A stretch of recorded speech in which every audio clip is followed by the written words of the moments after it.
Halo Sobat Agri, jumpa lagi di AgriSpot, kumpulan informasi terpopuler dalam sepekan. Kali ini AgriSpot akan mengulas tentang peluang ekspor telur ayam dan buah yang bisa meningkatkan gairah. Penasaran? Simak ya!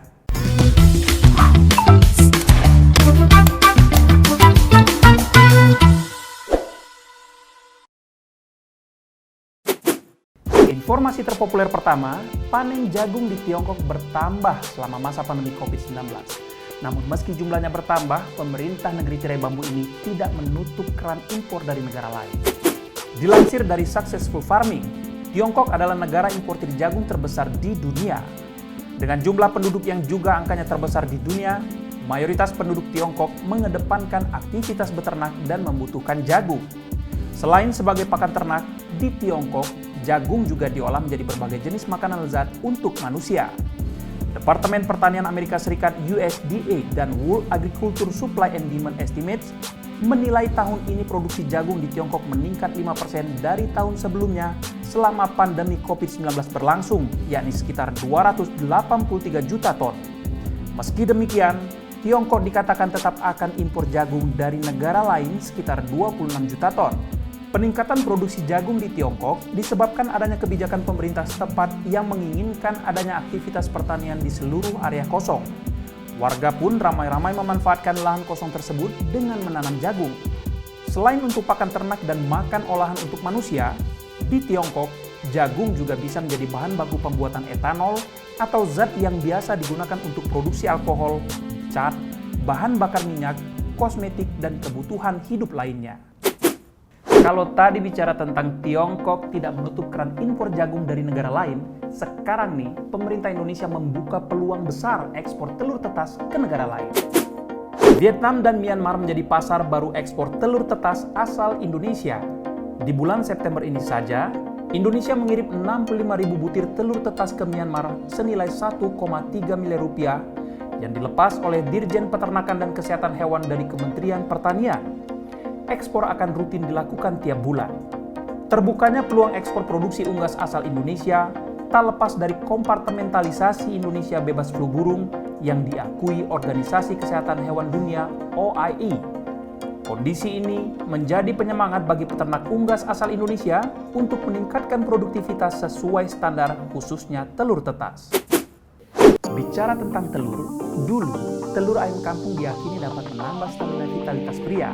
Tapi kini posisi telur digantikan oleh buah pisang. Zat yang terkandung dalam pisang diyakini dapat menambah kesuburan pria. Pembahasan tentang pisang berkhasiat untuk gairah seks muncul di kolom komunitas laman sariagri.id yang ditulis oleh akun Firman_Gundul. Kandungan vitamin B dalam pisang mengubah karbohidrat menjadi energi dan meningkatkan produksi hormon testosteron pada pria. Sedangkan kandungan triptofan dalam pisang mengatur pengeluaran serotonin, yakni hormon yang memompa suasana hati menjadi bahagia dan libido.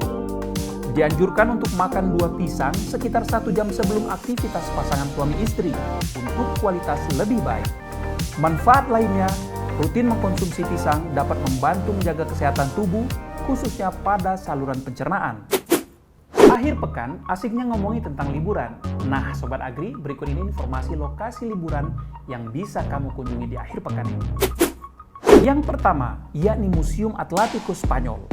Berada di kedalaman 12 meter Laut Atletico dengan luas 2.500 meter persegi, museum ini menjadi yang pertama dibuat di Eropa dengan isi 200 patung karya Jason de Caires Taylor, seniman asal Inggris. Konsep yang ditawarkan adalah dampak kerusakan alam oleh manusia di era modern. Yang kedua, Museum Subacuático de Arte Mexico. Museum ini menggambarkan interaksi antara seni dengan sains. Setiap tahun, sedikitnya ada 750.000 penyelam menikmati pemandangan 500 patung di museum ini. Yang ketiga, ada Underwater Military Museum Aqaba, Yordania. Ini adalah museum militer pertama di dunia yang menampilkan 19 kendaraan situasi tempur seperti tank, helikopter, ambulans, dan kendaraan pengangkut pasukan. Yang keempat, yakni Museum Buddha Garden Nusa Ceningan, Bali, Indonesia. Museum ini menawarkan keindahan patung-patung Buddha dan deretan stupa layaknya candi yang sengaja dibikin untuk proyek konservasi laut. Dan yang kelima, Museum Nes Edsbach Gili Manuk, Nusa Tenggara Barat, Indonesia. Museum ini dinobatkan sebagai The Best Honeymoon Destination 2015 dalam sebuah acara penganugerahan di Dubai. Masih menampilkan keindahan patung, museum di kedalaman 4 meter ini diharapkan bisa menyelamatkan ekosistem bawah laut, khususnya terumbu karang. Sekian AgriSpot kali ini, sampai jumpa pekan depan.